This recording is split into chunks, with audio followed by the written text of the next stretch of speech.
पहले कंप्यूटर का सोच रहे हैं कि हम जो भी हमारा ये ग्रेवा का शुरू हो जाएगा काम, लाइक अभी तो हमारे पास कोई इसमें फाइनेंशियल असिस्टेंस है ही नहीं। हमें इस फाइनेंशियल असिस्टेंस के बारे में भी सोचना है। इस पर हमें DGBR में अपना एक एप्लीकेशन देना है ताकि ये जो हमें थोड़ा बहुत जितना कर सकते हैं तो उतना हमें ये एड दे दे। और उसके बाद हम गवर्नमेंट ऑफ इंडिया से NGO के लिए जो हमारा ग्रेवा का NGO है इसके लिए हम एड ले लेंगे और उस चीज को हम किस तरह से जिसे आज तक हम नेग्लिजिबल रहे हैं वो चीज हम कैसे आगे बढ़ाएंगे। तो हमारा कंप्यूटर मतलब जो जितना भी हमारी लेडीज है यहाँ पर हम चाहेंगे कि आज के युग में कंप्यूटर बहुत इंपॉर्टेंट है। इनके लिए कंप्यूटर का एक ट्रेनर रखे यहाँ पर जो लेडीज, लेकिन मतलब ये नहीं कि 1 2 4 5 8 10 लेडीज हो, बच्चे हो जो कंप्यूटर सीखना चाहते हैं तो वो यहाँ आकर अपना कंप्यूटर सीखे। उनके लिए टाइम एक फिक्स किया जाएगा और मतलब ग्रुप एक फिक्स किया जाएगा, वो अपना कंप्यूटर सीखे, बेसिक्स सीखे और शुरू हो जाए। ठीक है। नेक्स्ट हम लाइब्रेरी यहाँ रखना चाहते हैं। ग्रेवा ऑफिस में एक लाइब्रेरी छोटी सी रखेंगे जिसमें हर तरह का एम्प्लॉयमेंट नीड्स होगा। जो भी हमारी बहनें यहाँ आएंगी उनके बच्चे किस दिशा में 12th के बाद जाना चाहते हैं इसके अकॉर्डिंग पेपर रखेंगे और उसके साथ प्लेसमेंट्स कहाँ हो रही है। जो बच्चे ग्रेजुएट होकर निकले हैं उनके लिए प्लेसमेंट्स कहाँ है, कहाँ पॉसिबिलिटी है, ये सारी नॉलेज आपको यहाँ से मिलेगी। अगर हमें ऐसा लगे कि आपके बच्चों को या आपको जरूरत है काउंसलर की, हम एक काउंसलर भी एक मंथ में एक डे के लिए रख सकते हैं यहाँ पर जो कि आपको प्रॉपर काउंसलिंग करेंगे। नेक्स्ट हम यहाँ पर जो कि मेरा वो होते ना मन की आशा, वो है ये हमारे बच्चे जिनमें बहुत टैलेंट है और उनका टैलेंट बाहर नहीं आया है, उस चीज को हम निखारेंगे। हम ऐसी सबसे पहले देखिए आप आजकल डांस शोज कैसे चल रहे हैं, सिंगिंग शोज कैसे चल रहे हैं, देन क्विज कैसा चल रहा है, कॉमेडियंस कैसे आगे आ रहे हैं, ये सब एक एक करके हम यहाँ पर रखेंगे। अगर इनके हमें लगता है हमारे बच्चे निकल रहे हैं आगे तो हम पक्का उनको पहले स्टेट लेवल और फिर नेशनल लेवल तक ले जाएंगे। ये मेरा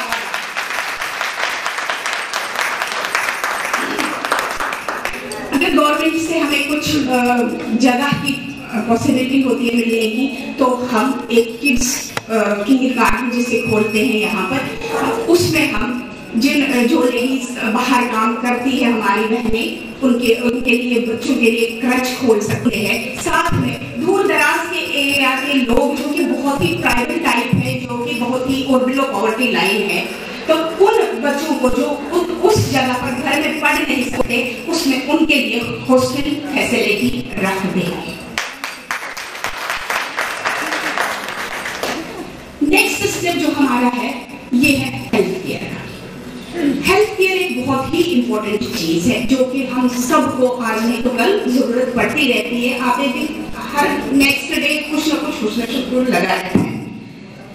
इसमें जो हमारी बहनें बाहर से आती है या यहाँ रहती है और मतलब हेल्थ गिर जाता कोई प्रॉब्लम उनको हो जाती है तो उनके लिए जो एंटाइटलमेंट ड्यूज होते हैं वो टाइम पर नहीं मिलता है उनको, उसमें हम DGBR को प्रेशराइज कर सकते हैं, भाई इनको टाइम पर दे दो ताकि अपना हेल्थ केयर का मतलब पेमेंट कर सके। दूसरी बात है NGO की तरफ से, ग्रेवा की तरफ से हम फाइनेंशियल असिस्टेंस भी देने की कोशिश करेंगे, लेकिन उन लोगों को जो कि बिलो पॉवर्टी लाइन होंगे। ठीक है। डॉक्टर्स के साथ हम अपॉइंटमेंट ले सकते हैं, बेस्ट डॉक्टर्स के साथ अपॉइंटमेंट लेकर जो द बेस्ट हॉस्पिटल्स है जो मतलब जितना जैसी इमरजेंसी होगी उस तरीके से हम उनको हेल्प कर सकते हैं। डिसेबल्ड कैरियर्स जहाँ आर्टिफिशियल लिम्स वगैरह ट्रांसप्लांटेशन होती है वो लगाकर हम लोगों को जो भी प्रॉब्लम है उससे निजात दिला सकते हैं। हेल्थ कैंप्स जैसे हमारे पास जैसे मान लीजिए कि लेडीज आती है 4-5-6-7 लेडीज आती है जिनको एक ही टाइप की प्रॉब्लम, लाइक गायनी सपोज हम लेते हैं, गायनी की प्रॉब्लम है, तो हम गायनोकोलॉजिस्ट को बुलाकर यहाँ पर प्रॉपर कैंप्स लगाकर उनको प्रॉपरली क्योर करा के कर सकते हैं।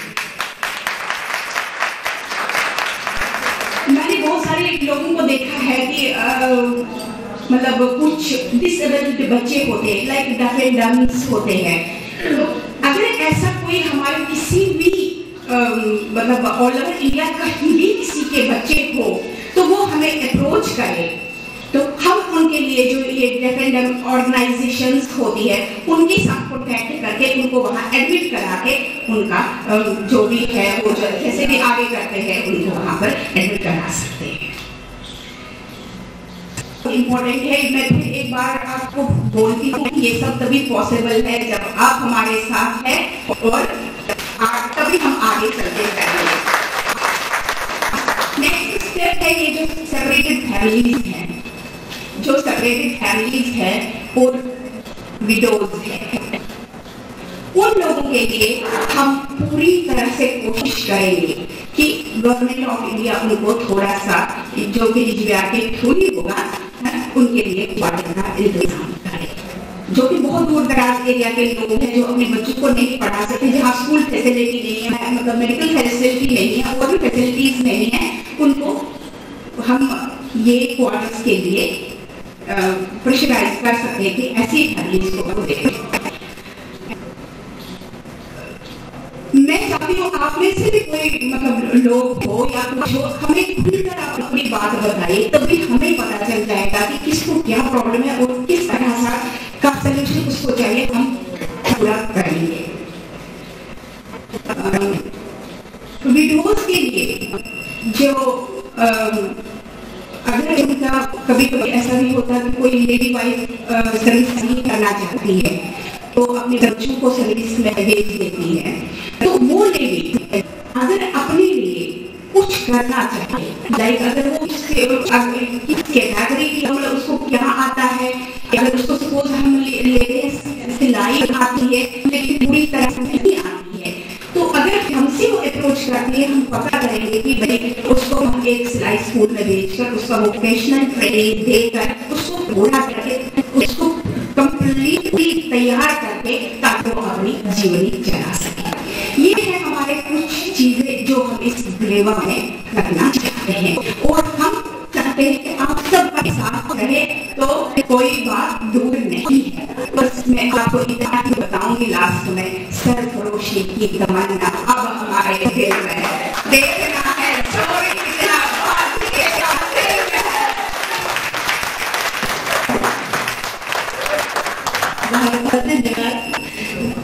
मैं जिस छोटी सी एक वाक्य सुनाया, ऐसे बहुत सारे केसेस होते होंगे जो हम तक नहीं पहुंच पाते होंगे, बहुत सारे बातें नहीं ऐसी होंगी कि क्या उसका रिस्पॉन्स मिलेगा क्या नहीं, लेकिन आज देखिए हमारी जितनी भी सीनियर्स लेडी हैं आज वो खुद चल के आप तक आना चाहती है।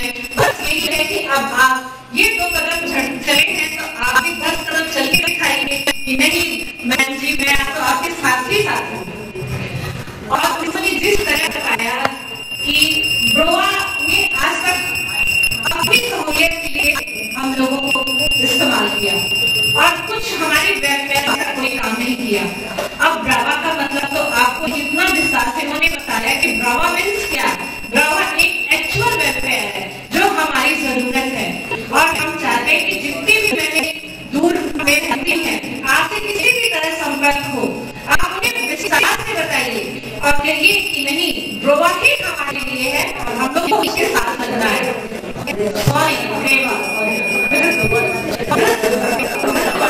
सबके दिल में लग गई होगी ये बात कि कितनी दुखद घटना होती है और हम लोग उसको जान भी नहीं पाते हैं।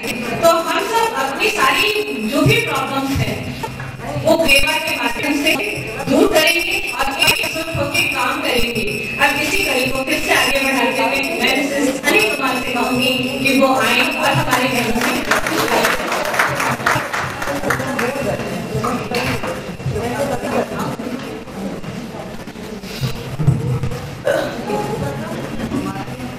सभी उपस्थित रेवा सदस्यों को मेरा नमस्कार और रेवा की स्थापना दिवस की आप सभी को हार्दिक शुभकामनाएं।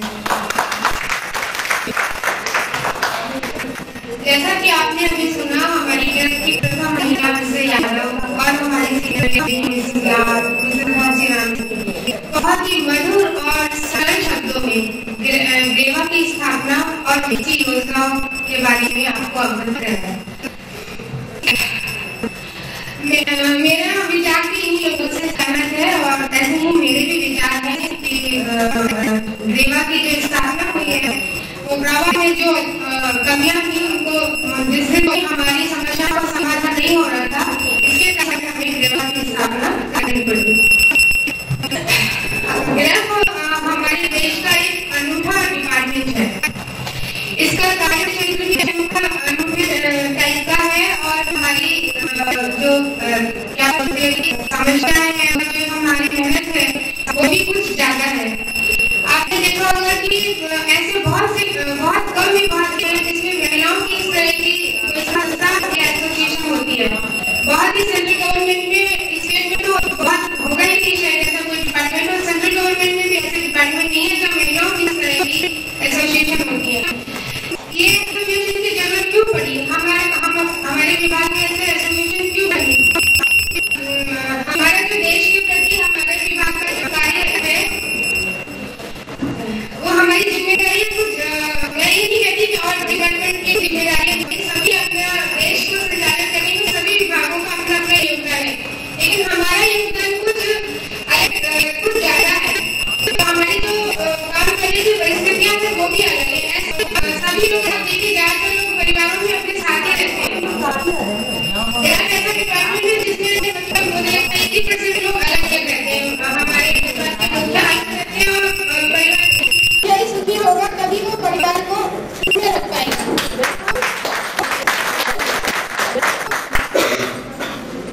तो मुखिया से दूर रह के जब वो परिवार अलग रहते हैं तो हमारी समस्याएं भी अलग टाइप की होती है, हमारी समस्याएं भी बहुत ज्यादा होती हैं। तो उन समस्याओं के समाधान के लिए जो मंच है वो रेवा है, वो तैयार किया जा रहा है कि उन समस्याओं का समाधान यहाँ पे आके किया जा सके। रेवा एक ऐसी संस्था बने है जहाँ पे हम अपने परिवार की जो भी समस्या है वो रख सकते हैं और इसमें हमें आके अपना समाधान भी मिलेगा। तो मेरा आप सबसे यही अनुरोध है कि इस जो रेवा हमारी संस्था है इसको आगे संचालन में आप सभी सहयोग दें और आप सबकी जो एकता रहेगी, अगर हम एक होकर काम करेंगे तो उसमें हमें सफलता भी ज्यादा मिलेगी।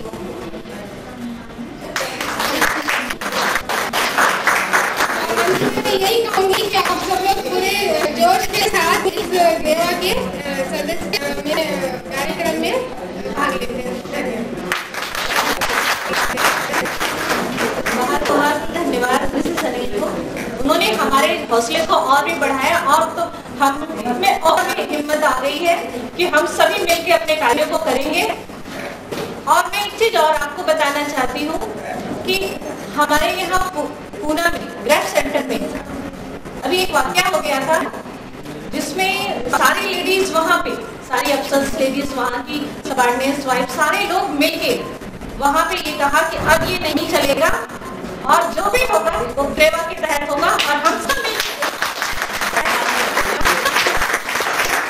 और मैं इस मंच के माध्यम से मैं वहाँ की पूना में जो बैठी हमारी लेडीज हैं मैं उनको धन्यवाद देती हूँ और मैं चाहती हूँ ये चीज हर जगह हो, हर तरफ लोग एकजुट हो जाएं।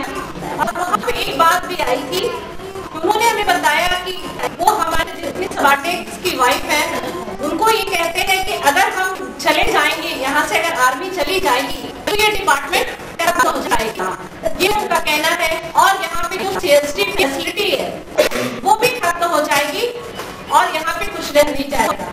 सबसे पहली बात तो ये फैसिलिटी और ये डिपार्टमेंट आर्मी के क्यों नहीं बना हुआ है, ये गवर्नमेंट ऑफ इंडिया का है और यहाँ पे ऐसा कुछ नहीं होने वाला है।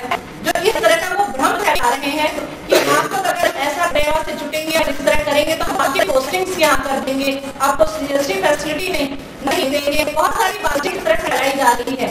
मैं आप लोगों को साफ कर देना चाहती हूँ कि ऐसा कुछ भी नहीं है।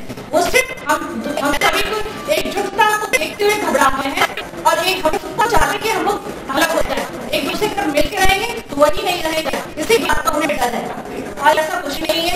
मैं अब इस बात को आगे बढ़ाते हुए मैं मिसेस गर्ल्स से कहूंगी कि वो आए और अपनी बात करें और मिसेस राय भी आते हैं।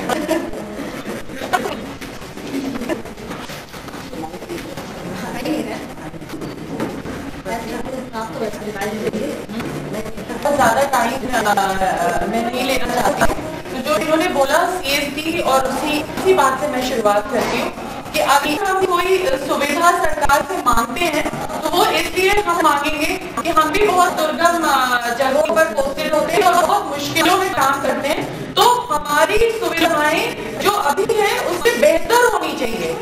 हम किसी भी दूसरे ऑर्गेनाइजेशन से जुड़ करके वो सुविधाएं नहीं लेना चाहते, हम चूंकि दुर्गम इलाकों में काम कर रहे हैं इसलिए लेना चाहते हैं। तो ये मन से हमेशा ये बात निकाल दीजिएगा कि हम किसी पर्टिकुलर ऑर्गेनाइजेशन से जुड़े हुए हैं इसीलिए हमें वो सुविधाएं मिल रही हैं, उससे हम नहीं जुड़ेंगे तो वो सुविधाएं हमारे हाथ से चली जाएंगी, ऐसा कुछ भी नहीं है। जहाँ तक पोस्टिंग की बात है, तो हमने जो बॉर्डर रोड्स में ज्वाइन किया था तो एक बार कभी थोड़ी अच्छी जगह, कभी उससे अच्छी जगह और कभी मुश्किल जगह, ये चीजें तो जिंदगी भर चलनी है। इसलिए कभी भी कोई किसी जगह अगर आपकी पोस्टिंग किसी रीजन से कर भी देता है तो वो 2 से 3 साल चलेगी, जो एज इट इज आपकी आनी ही नहीं किसी न किसी इन चीजों से जो बड़ा गोल हमने अपने लिए बड़ा लक्ष्य जो तय किया है उससे कभी हम अपनी आंखें नहीं हटाएंगे। और ये छोटी मोटी मुश्किलें जो रास्ते में आएंगी वो मुश्किलें अगर अभी हम नहीं झेलेंगे तो वो मुश्किलें टाइम के साथ बढ़ेंगी, कम नहीं होगी। इसलिए हमें इन चीजों के लिए तैयार रहना चाहिए, मजबूत रहना चाहिए, अपने हस्बैंड को भी मजबूती देनी चाहिए, उनकी कमजोरी नहीं बननी चाहिए। हमें अपने आप को इतना मजबूत कर लेना है कि हमारे हस्बैंड भी कोई भी डिसीजन से उठा करके ले सके। हम उनकी लायबिलिटी नहीं बनना चाहते हैं, हम उनके ऊपर बोझ नहीं बनना चाहते हैं। हमें लुकआउट करने के लिए, हमारे बच्चों को लुकआउट करने के लिए उन्हें अपने प्रोफेशन में भी जा करके कमजोर होना पड़े और वो सिर उठा करके सेल्फ रिस्पेक्ट के साथ, आत्मविश्वास के साथ जो सही सत्य लगे उन्हें जिस वक्त वो डिसीजन वो ना ले पाए, क्योंकि हम उनकी कमजोरी बन के बैठे हुए हैं। हमें उनकी मजबूती बनना है, हमें उनके पीछे बिल्कुल मजबूती से खड़े रहना है। किसी भी मुश्किल हालात में, किसी भी मुश्किलात में हमेशा आपको ये विश्वास दिलाना है उनको कि हम कुछ भी होगा, छोटी मोटी मुश्किलें आएंगी, हम हंसते हुए सहेंगे, बट हमारे लिए बड़ा लक्ष्य वो है कि हमारा ऑर्गेनाइजेशन हमारा अपना हो।